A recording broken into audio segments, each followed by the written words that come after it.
Olá, tudo bem?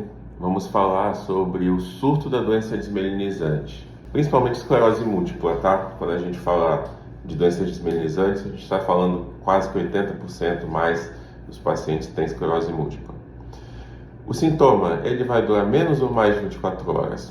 O surto da doença desmelinizante, que é a máxima expressão clínica da exacerbação aguda da inflamação da doença de base, no caso a esclerose múltipla, vamos falar dela, ele é um evento sintomático muito forte.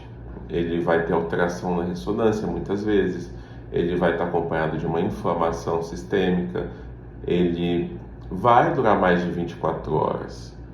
Quando a gente tem sintomas que duram menos de 24 horas, a gente tem que pensar obrigatoriamente nos diagnósticos diferenciais do surto desmelinizante, que são o quê?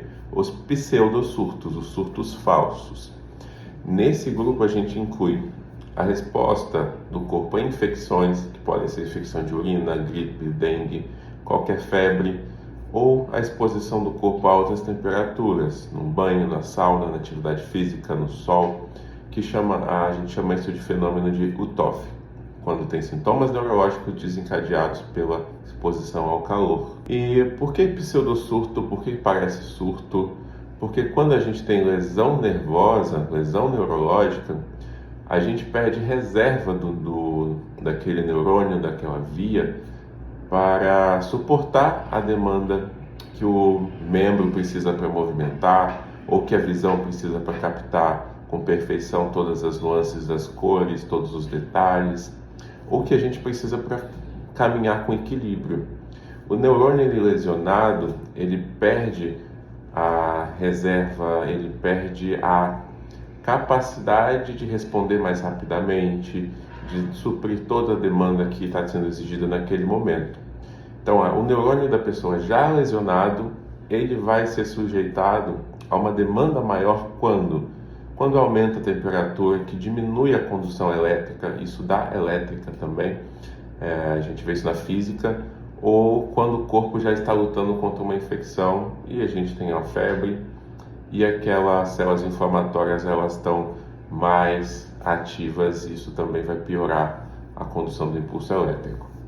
E a gente percebe muito isso em quem tem lesões que não estão sintomáticas, nunca foram sintomáticas, mas num evento desse, que a demanda neurológica é maior, aquilo passa a ser sintomático. A gente ultrapassa o limiar de tolerância daquele nervo para que ele possa funcionar com perfeição.